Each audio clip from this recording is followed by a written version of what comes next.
உங்களுடைய தங்கம் வெள்ளி வைர நகைகளை உடனே செல் பண்ணுமா? நம்பிக்கையான நிறுவனம் Max Gold. Call 04445454545. Max Gold, cash for gold. வணக்கம் my dear zonemates, welcome to Shafi Zone. நான் உங்க ஷஃபி அண்ட் இன்னைக்கு நம்ம பார்க்க போறது ஆட்சியில இருந்தா திமுக ஆளும் கட்சி, ஆட்சியில் இல்லாவிட்டால் ஆளும் கட்சியை ஆளும் கட்சி. நான் எழுதி தரேன். இப்படி ஒரு காமெடியை இந்தியாவில் யாருமே கொடுத்துருக்க முடியாது. மானங்கட்ட தமிழ்நாட்டினுடைய முதலமைச்சர் கூட்டினா உனக்கு எலும்பு இருக்காது, ஒட்டச்சிட்டு தான் உன்னை இந்த ஒருத்தன் இந்த ஜோசப்படி தேர்ந்தெடுத்த முத்திர ஒரு மூதேவி முத்துவேல் கருணாநிதி ஸ்டாலின் ஐயா நாகரிக அரசியல் தான் பண்ணணும்னு சொல்லியிருக்கிறார். இது என்ன நாடா இல்ல காடா? தேர்தல் எப்ப வேணாலும் வரலாம், ஒரு 6 மாசம் கழிச்சு வரலாம். இது ரொம்ப நாள் ஓடாது, அதிகபட்சமானா 4 மாசம் இந்த ஆட்சி இருக்கும். இது எப்படி உனக்கு தெரியும்? இந்த பிட்டை எழுதி கொடுத்ததே நான் தான். சரி, இப்ப எங்க போறீங்க? அவங்க மயக்க வருது, ஆஸ்பத்திரி போறியா? ஆஸ்பத்திரி போறேன். ஐயோ, அவ்வளவு மயக்கமா? டேய், போட்டோ எடுக்க சொல்றா. அந்த லெஃப்ட்ல இருந்து ரைட்ல ஷார்ப்பா கட் பண்ணி ரொம்ப லாக்கா பண்ணமா, எக்ஸ்ட்ரா நிறைய பண்ண. கிளி கிளி கிளி கிழிச்சிட்டடா டார்லிங். திமுக நிலைமையை நினைச்சா பரிதாபமா இருக்குது. ஏன்னா ஒரு பக்கம் ஜென்சி டிஎம்கே எல்லாம் பேசி பேசி டிஎம்கே கட்சியை ஒரு சுகர் பேஷண்ட் மாதிரி ஆக்கி விட்டாங்க. இன்னொரு பக்கம் நம்ம சத்யராஜ் சாரோடைய பொண்ணு, அவங்க பேசி பேசி திமுக கொண்டு போய் ஐசியூலயே அட்மிட் பண்ணிட்டாங்க. இப்ப மொத்தமா முடிச்சு விடுறேன் பாரு அப்படின்னு சொல்லிட்டு கட்டப்பாவே களத்துல இறங்கிட்டாப்ல. பெரியவர்களே, தாய்மார்களே, ஆகவே நான் உங்களை பார்த்து பறக்கிறேன். இதுக்கு முன்னாடி நம்ம கட்டப்பா சார் கொளத்தூர்ல போய் எங்க தலைவரை தோக்கடிச்சிட்டீங்களே அப்படின்னு சொல்லிட்டு கொப்பளிச்சாப்ல. அண்ட் அது மட்டும் இல்லாம நான் ஒரு துரந்தர் கிடையாது, நான் திமுக காரன் தான் அப்படிங்கறத வெளிப்படையால அறிவிச்சார். ஞாபகம் இருக்கா? இப்ப சொல்றேன் தம்பி, நான் திமுக தான். இப்ப அதெல்லாம் முடிச்சிட்டு இப்போ ஒரு திமுக காரராவே மறுபடியும் ஸ்டேஜ்ல பேச வந்திருக்காப்ல. அதுல அவர் என்னென்னலாம் சொல்லியிருக்காருன்றதை கேட்டுருவோமா? அதாவது திராவிட முன்னேற்ற கழகத்தின் முதல் விஷயமே இடஒதுக்கீடும் படிப்பும் சமூகத்தில் கீழ்நிலையில் இருப்பவர்களை மேல்நிலைக்கு கொண்டு வருவோம் தான் அவங்களுடைய முதல் கொள்கை. ஆமா, அதுதான் திமுகவுடைய முதல் கொள்கையை. எப்பயுமே கீழே இருக்கவங்கள மேல கொண்டு வரதான் ஆசைப்படுவாங்க. ஆனா கூட்டணி கட்சியில இருக்கிறவங்க ஆட்சியிலையும் பங்கு அதிகாரத்திலையும் பங்கு அப்படின்னு சொல்லி கேட்டா மட்டும் அப்படின்னு சொல்லிட்டு பாக்கெட்டை விரிச்சு காமிச்சிருவாங்க. சரி, ரைட், நம்ம சைடுல கொள்கையில மட்டும் தான் அதை வச்சிருப்போமே தவிர்த்து அதை நாங்க ஃபாலோலாம் பண்ண மாட்டோம் அப்படிங்கிற மாதிரி இருக்கீங்க. ஒருவேளை எதிர்கட்சியில அவங்களுக்கு அமைச்சரவை கொடுத்து ஆட்சியிலையும் பங்கு அதிகாரத்திலையும் பங்குன்னு சொல்லி கொடுத்து அழகு பார்த்தா உங்க கொள்கைப்படி நீங்க சந்தோஷம் தானே படணும். ஆனா அதுக்கும் வைத்தறிச்சல் படுறது, அவங்களை அசிங்கப்படுத்துறது, அவமானப்படுத்துறதுன்னு எல்லா வேலையும் பாக்குறீங்களே. முதல்ல போகும்போது வெளியில இருந்து ஆதரவுன்னு சொல்லிட்டு போனாங்க. அங்க போனோன்னு ஆசை யாரை விட்டுச்சு?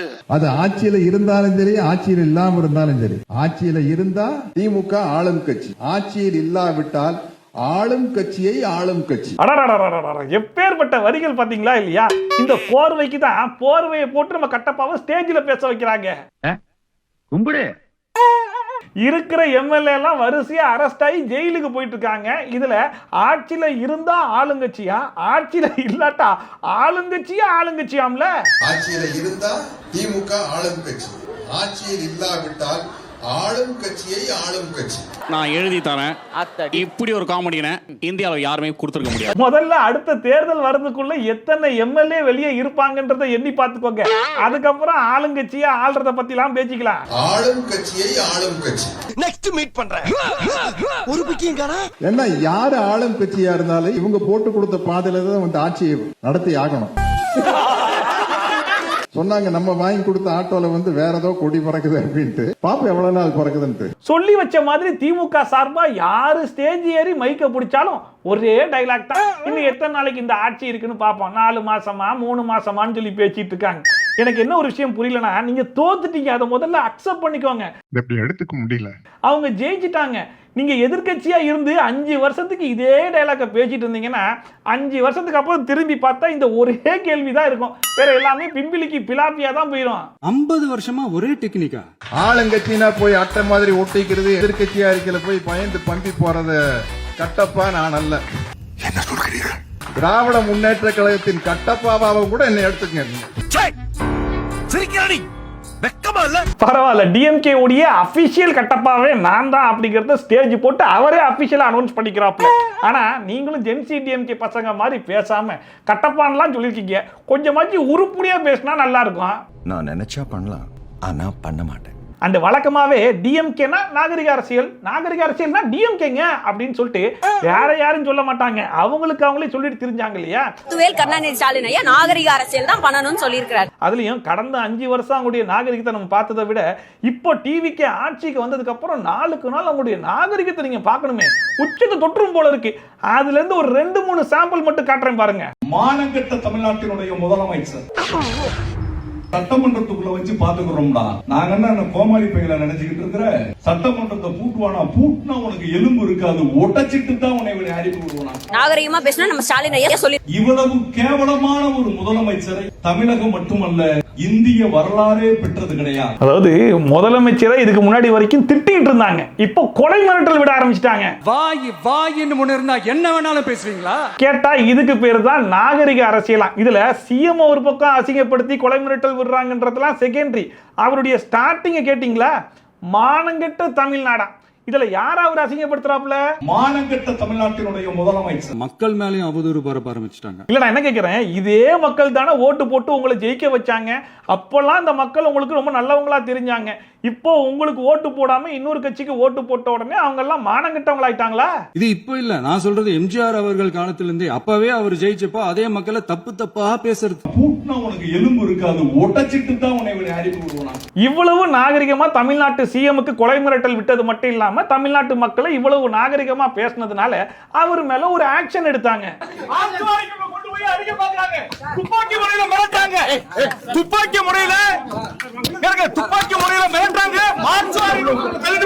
கேட்டீங்களா இல்லையா? இவரு மிரட்டல் விட்டதுனால அவங்களும் துப்பாக்கி முனையில வச்சு இவரை மிரட்டிட்டாங்களாம். இத பாரு, அரசியல் வாழ்க்கையில் இதெல்லாம் சகஜமா. இதுல நகைச்சுவை என்னன்னா, ஜென்சி டிஎம்கேல இருக்கிற ஒரு முக்கியமான நபர் ரீசெண்டா தான் ஒரு வீடியோ போட்டிருந்தாப்ல. இந்த மாதிரி அநாகரிகமா ஆபாசமா பேசுறாங்க இல்லையா, இந்த ஏஐ இமேஜ் எல்லாம் கிரியேட் பண்ணிட்டு இருக்காங்கல்ல, அவங்க மேல தயவு செஞ்சு ஆக்ஷன் எடுங்க அப்படின்னு சொல்லிட்டு தயவு செய்து குறைந்தபட்ச நடவடிக்கை எடுக்கிறதுக்கான முயற்சி செய்யுங்க. ஆனா இங்க பாருங்க, ஒரு கட்சியை சார்ந்த எம்எல்ஏ அவர் பேசிருக்காப்ல, அவர் மேல ஆக்ஷன் எடுத்ததுக்கு என்ன தெரியுமா பண்றாங்க?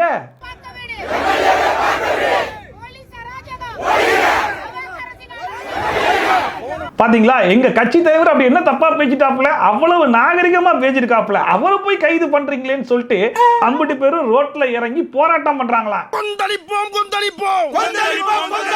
எங்கள் கோரிக்கை நிறைவேறும் வரை கொந்தளிப்போம். எனக்கு டிஎம்கே கிட்ட ரொம்ப பிடிச்ச விஷயம் என்ன தெரியுமா, அவங்கள மாதிரி காமெடி வேற யாராலையுமே பண்ண முடியாது.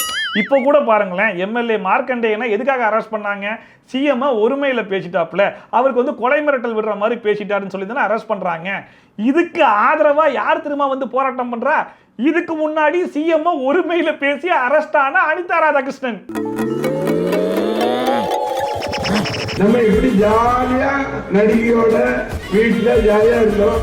எப்படி எந்த கேஸ்ல அரெஸ்ட் ஆகுறாரோ அதே கேஸ்ல அரெஸ்ட் ஆன எம்எல்ஏ சப்போர்ட் பண்ணி போராட்டமா.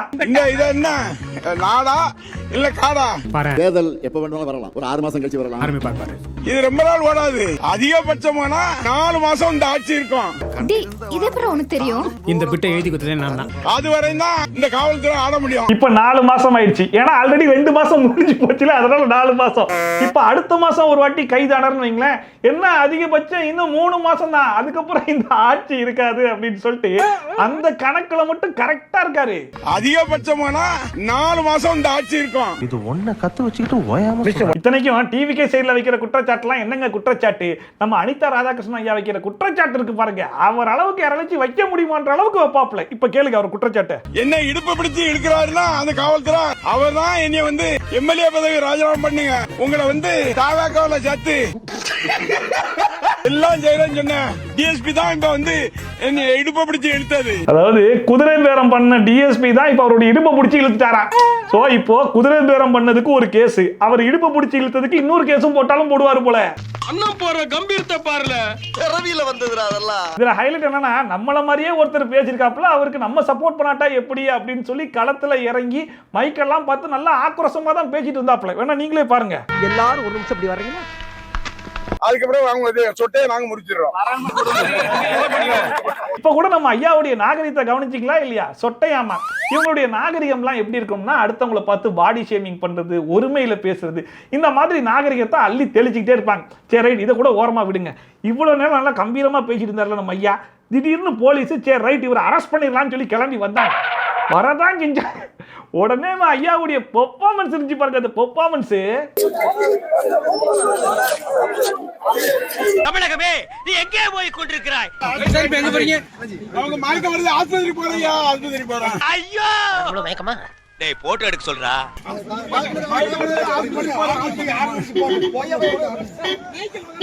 அமைச்சர் மயக்கமா இவனுக்கு போட்டோ எடுக்கப்பா. நானும் ஜெயிலுக்கு போறேன், நானும் ஜெயிலுக்கு போறேன், நானும் ஜெயிலுக்கு போறேன் அப்படின்னு சொல்லிட்டு வடிவேல் காமெடி எல்லாம் வரும்ல.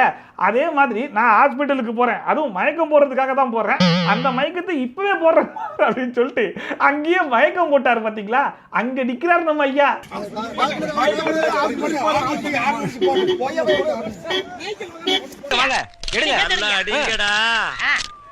ரீசெண்டா தேசிய விருதுலாம் கொடுத்தாங்க பாத்தீங்களா? அந்த மாதிரி டிஎம்கேல அரெஸ்ட் ஆகிற ஒருத்தருடைய பெர்ஃபார்மன்ஸையும் கேப்சர் பண்ணி போட்டு எல்லாருக்கும் ஆஸ்கார் அவார்டே கொடுக்கலாம் போலியப்பா.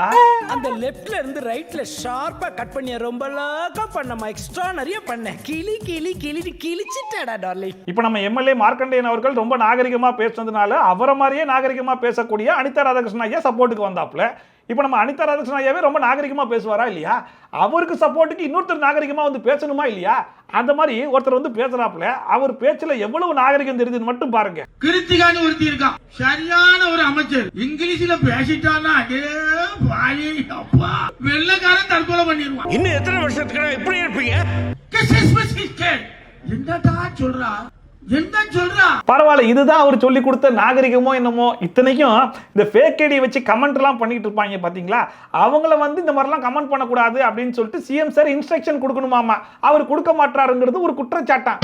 ஆனா இங்க கட்சி சார்ந்தவங்களே ஸ்டேஜ் போட்டு இவ்வளவு அசிங்க அசிங்கமா பேசிட்டு இருக்காங்க. இதுக்கு மேலிடத்துல இருந்து எதுவும் சொல்ல மாட்டாங்க போல. இல்லாத புது பழக்கத்தை ஏன்டா ஏற்படுத்த சொல்ற? ஆட்சியினுடைய அலங்கோலங்களை எல்லாம் கைது நடவடிக்கைகளால் சரிகட்டி விடலாம் என்று இந்த அரசு எண்ணினால் மக்களே அந்த ஆணவத்துக்கு சரியான பாடத்தை புகட்டுவார்கள். மு க ஸ்டாலின் அந்த எக்ஸ் பக்கத்தில் பதிவிட்டிருக்கிறார். இந்த ஒருத்தன் இந்த ஜோசப் தேர்ந்தெடுத்த முத்திர ஒரு மூதேவி. அடேங்க அப்பா, நாகரிகமா பேசினா நம்ம ஸ்டாலின் ஐயா சொல்லி அண்ணாச்சி என்ன சொல்லி விட்டாரு? ஒன்னும் சொல்லல, சும்மா ஒரு நடிகை கூட. நான் கூட தான் சொல்றேன், விஜய் திரிஷா என்ன சொல்றீங்க, என்ன தப்பு? இருந்தாலும் உங்க கட்சியில இவ்வளவு நாகரிகமான ஆட்களையா சேர்த்து வைக்கிறது அனிதா ராதாகிருஷ்ணன் ஐயா சொன்னதே தப்பு கிடையாதாமா. அதனால மறுபடியும் அதை நான் சொல்லிக்கிறேன் அப்படிங்கிற மாதிரி அவர் வேற ஸ்டேஜ் போட்டு சொல்லிக்கிட்டு இருக்காப்புல. அநேகமா அடுத்த அரெஸ்ட் இந்த மனுஷன் தான் போல. இந்த ஒருத்தன் இந்த ஜோசப் தேர்ந்தெடுத்த முத்திர ஒரு மூதேவி. விஜய் திரிஷா இதுக்கு முன்னாடி சிஎம் இருந்தவரை யாராச்சும் இவ்வளவு கேவலமா, இவ்வளவு கீழ்த்தரமா, இவ்வளவு கொச்சையா அவங்க பர்சனல் லைஃப் வரைக்கும் இழுத்து அவங்கள ஒருமையில பேசுறது மட்டும் இல்லாம கொலை மிரட்டல் விடுற மாதிரிலாம் யாராச்சும் பேசிருக்காங்களா? நீங்க மூதேவிங்கிறீங்க, பைத்தியங்கிறீங்க, மானம் கெட்டவன்றீங்க, சிஎம்னு நினைச்சீங்களா? வேற என்னன்னு நினைச்சீங்க? இவ்வளவுத்தையும் பேசிட்டு அரெஸ்ட் பண்ண போனா அதுக்கு போராட்டம் வேற. என்னங்க சார் உங்க திட்டம்?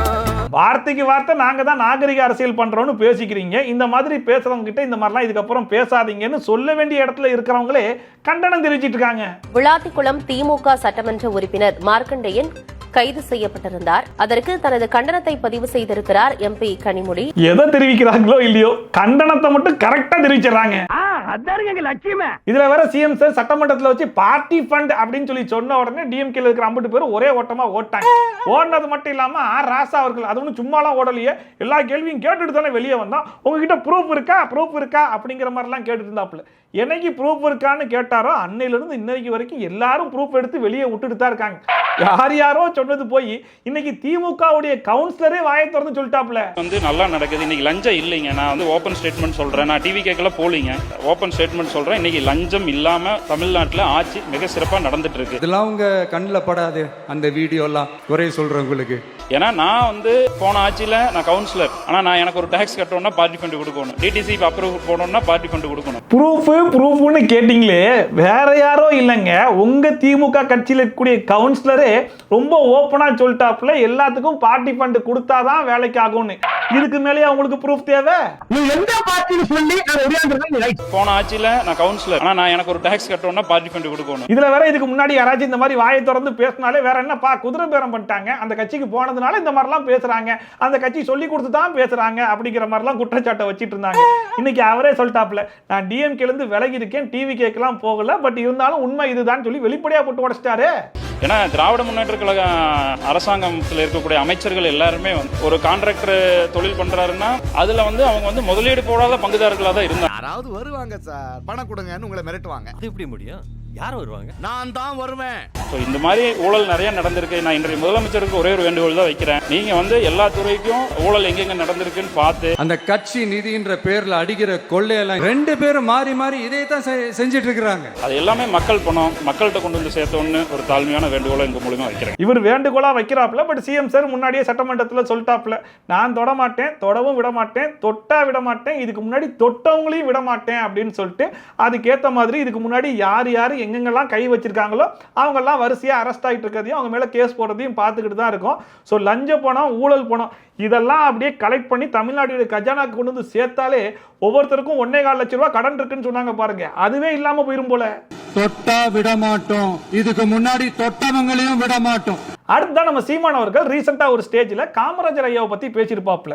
அதுல ஒரு இன்சிடென்ட் எடுத்து சொல்லியிருப்பாப்ல. அந்த இன்சிடென்ட் முதல்ல கேட்டுருங்க, அப்புறமா அந்த இன்சிடென்ட்டை அவர் எதுக்கு சொன்னாரு அப்படிங்கிறது நமக்கே புரியும். நம்ம ஆளுக்கு முன்னாடி ஒரு வண்டி ஓடுது, வங்கி வங்கி வங்கி வங்கின்னு ஏது என்ன சத்தம் கேட்கிறாப்ல, போலீஸ் பாதுகாப்புன்னு. ஏன் நிறுத்த சொல்லு. இல்லையா பாதுகாப்பு என்னையா பாகிஸ்தான்லயா போறேன், சொந்த நாட்டுல போறேன், போப்பா தெண்ட செலவு கொண்டு நிறுத்துப்பா போப்பா அப்படி. அவன் தலைவன் இப்பதான் பிரைட் ஆரம்பிக்கிறான். ஓகேவா? அதாவது எனக்கு பாதுகாப்பே தேவையில்லை, ஏன்னா நான் தமிழ்நாட்டில் தானே போறேன், எனக்கு எதுக்கு பாதுகாப்பு, எதுக்கு தெண்ட செலவு அப்படிங்கிற மாதிரி காமராஜ் ஐயா அந்த டைம்ல சொல்லியிருக்காராம்.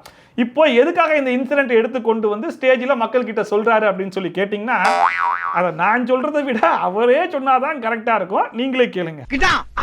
நான் என்கிட்ட கேட்பாங்க, உங்களுக்கு பாதுகாப்பு, நான் தாண்டா அந்த நாட்டுக்கே பாதுகாப்பு, எனக்கு எதுக்குடா பாதுகாப்பு சிரிக்கிறாரு. என் மக்களுக்கு யாரா பாதுகாப்பா? அப்போ யாருக்கு யார் என்னை கொல்லுவா? பாருங்க, இப்படி இப்படி இப்படி வாழ்ந்த ஒரு தலைவர் இப்படி எல்லாம் வாழ்ந்திருப்பாரா ஒருத்தன்? நீங்க கற்பனை கூட செய்ய முடியாது. புரியுதுங்களா? இப்ப எதுக்கு சொன்னாப்ல, அடுத்து என்னத்தை சொன்னாப்ல, இது எல்லாத்தையும் நீங்க கனெக்ட் பண்ணி பாத்தீங்கன்னா உங்களுக்கு புரியும். கற்பனை கூட பண்ணி பார்க்க முடியாத ஒரு தலைவர் என்ன விஷயத்தை பண்ணாரோ அதை தான் நானும் ஃபாலோ பண்றேன். ஸோ உங்க கண்ணு முன்னாடியே அப்பேற்பட்ட தலைவர் இருக்கும்போது என்னை ஏன் இன்னும் தேர்ந்தெடுக்காம இருக்கீங்க அப்படிங்கிற ஒரு கேள்வியை தான் நம்மளெல்லாம் பார்த்து நாக்கப்படுங்கிற மாதிரி கேட்கிறாப்ல. நான் தாண்டா அந்த நாட்டுக்கே பாதுகாப்பு, எனக்கு எதுக்குடா பாதுகாப்பு? இதுல எனக்கு என்ன புரியலன்னா, அவர் சிஎம் ஆனதுக்கு அப்புறம் எனக்கு யாரும் பாதுகாப்புலாம் தேவையில்லை, நான் தனியாவே போயிட்டு தனியாவே வருவேன், எங்க மக்கள் எங்க நாடு அப்படிங்கிற மாதிரி பேசுறாருல. இன்னும் அவர் பதவிக்கே வரல, ஏன் ஒரு எம்எல்ஏ கூட ஆகல. ஆனாலும் எப்பயுமே பாருங்க, பிரஸ் மீட்டா இருந்தாலும் எங்க இருந்தாலும் 10 பேர் கூட வரதான் செய்வாங்க. ஏன் யாரும் வரவேணா போங்க, நான் தனியாவே போறேன் அப்படிங்கிற மாதிரி போக வேண்டியதானே? ஏன் நல்லா டிஷர்ட்லாம் போட்டு ஆம்ஸ் எல்லாம் வச்சுட்டு வந்தா தான் பாடி கார்ட்ஸா? அதுதான் பாதுகாப்பா? 10 பேர் பின்னாடி வந்தா அது பாதுகாப்பு கிடையாதா? அன்பார்ந்த மக்களே, யோசிக்கணும், சிந்திக்கணும். இதுல டிஎம்கே ஆட்கள் பேசுறதுக்கும் சீமானவர்கள் பேசுறதுக்கும் பெருசா எந்த விதமான வித்தியாசமும் கிடையாது அப்படிங்கறத இப்ப ப்ரூவ் பண்ணுவார் பாருங்க. 6 மாசத்துக்கு கட்டி கிழிக்கிற சுடிதாரு, பேண்ட் சட்டை, சேலையை போய் புரட்டி புரட்டி எடுக்கிற வைத்தறிச்சலின் உச்சத்துல பேசிக்கிறீங்க. நீங்க 5 வருஷம் உன் எதிர்காலத்தை தீர்மானிக்கிற தலைவனை ஒண்ணுமே தெரியாம போட்டு வந்துடுற, ஓட்ட போட்டு வந்துடுற. என்ன இது? ஓ வேலை என்னவோ அதை பாரு. நீ கொடுத்திருந்தாதான் நான் பண்ணிருப்பேன்ல. இதெல்லாம் அறிவு இருக்கிற மக்கள் செய்யற செயல, கற்றவர்கள் செய்யற செயல. போய் பாரு, கேரளாவில காரி துப்புறான். ஆந்திரா கேரளால நம்ம காரி துப்புறான் ஒருத்தன். ஐயோ இவனுக்கு கிடைச்சிருச்சு, ஐயோ இவன் விளங்க மாட்டானே. நீ எப்படி விளங்குவ? நான் கூட என்னுடைய தன்மை நிலைப்படத்துல வச்சிருக்கேன், சிரிக்கிறேன். கேட்டீங்களா? அவன் என்னன்னா மானங்கெட்ட தமிழ்நாடா, இவர் அறிவில்லாத மக்களா. ஆக மொத்தத்துல எல்லாருமே எப்படி இருக்காங்கன்னா, எனக்கு ஓட்டு போடுற மக்கள் மட்டும்தான் அறிவுள்ள மக்கள், மானமுள்ள மக்கள், எனக்கு ஓட்டு போடாத எல்லாத்தையும் நான் இப்படிதான் திட்டுவேன் அப்படிங்கிற மாதிரி திட்டிக்கிட்டு இருந்தா எப்படி ஓட்டு போடுவாங்க? தெரியல. இதுல வேற கேட்டீங்களா, மக்கள்லாம் டிவி கேக்கு ஓட்டு போட்டு ஜெயிக்க வச்சுட்டாங்க அப்படின்னு சொல்லிட்டு ஆந்திரால கேரளாலாம் அப்படி வாய் விட்டு சிரிக்கிறாங்களா, கேலி பண்ணி சிரிக்கிறாங்களாமா. ஆமா, எல்லாருமா சேர்ந்து சீமானவர்களுக்கு ஓட்டு போட்டு ஜெயிக்க வைங்க, அப்ப எல்லாரும் ஆனந்த கண்ணீர் வடிப்பாங்க. இதுல கொடுமை என்ன தெரியுமா? மத்த கட்சிலாம் எங்களுக்கு ஒரு கொள்கைன்னு இருக்குது, தாவேகா கட்சிக்கு என்ன கொள்கை இருக்குது அப்படிங்கிற மாதிரிலாம் கேள்வி கேட்டிருந்தாங்க, கிண்டல்லாம் பண்ணிட்டு இருந்தாங்க. ஆனா இப்ப தாவேகா ஆட்சி அமைச்சதுக்கு அப்புறமா ஒவ்வொரு கட்சியுடைய கொள்கையை அந்த கட்சியை விமர்சனம் பண்றது, சிஎம் விமர்சனம் பண்றது, இதை மட்டுமே தான் பண்ணிட்டு இருக்காங்க. இப்படி பண்றதுனால கூட இருக்கவங்களே விட்டுட்டு ஓடிடுறாங்க. 10 ஆண்டுகளுக்கு மேலாக நாம் தமிழர் கட்சியில் பயணித்ததாகவும் 2 தேர்தல்களில் போட்டியிட தனக்கு வாய்ப்பு கிடைத்த நிலையில தற்பொழுது மற்ற கட்சிகள் மீது சீமான் வெறுப்பு அரசியல் செய்வதை ஏற்றுக்கொள்ள முடியவில்லை என்று கடிதத்தில் குறிப்பிட்டு நாம் தமிழர் கட்சியிலிருந்து விலகுவதாக களஞ்சியம் அறிவித்திருக்கிறார். கேட்டீங்களா? கிட்டத்தட்ட 10 வருஷமா நாம் தமிழர் கட்சிக்காக உழைச்சவர், சீமான் அவர்களோட பயணம் பண்ணவர், இன்னைக்கு அந்த கட்சியே வேணாம் அப்படின்னு சொல்லி தூக்கி எறிஞ்சிட்டு வெளியே வந்திருக்காரு. ஏன் அப்படின்னா இதுக்கு முன்னாடி அவருக்குன்னு ஒரு கொள்கை இருந்துச்சு, கோட்பாடு இருந்துச்சு, அதை நோக்கி போயிட்டு இருந்தார். இப்போ அடுத்த கட்சியை விமர்சனம் பண்றதே ஒரு ஃபுல் டைம் ஜாபா வச்சிருக்காருங்க போது நான் ஏன் கூட இருக்கணும் அப்படின்னு சொல்லி விலகி இருக்காப்புல. இதுக்கப்புறமா வச்சு அவர் திருந்தி வேணாம் நம்மளுடைய கொள்கை கோட்பாடு அப்படிங்கிற மாதிரி போனா பரவாயில்ல, இதுக்கப்புறமும் நான் தொடர்ந்து அதை தான் பண்ணுவேன் அப்படின்னு சொல்லி பண்ணாருன்னா அந்த கட்சியுடைய நலன் சார்ந்து அந்த கட்சிக்காக உழைச்சிட்டு இருப்பாங்க பாத்தீங்களா, அவங்க யாருமே அந்த கட்சியில் இருக்க மாட்டாங்க.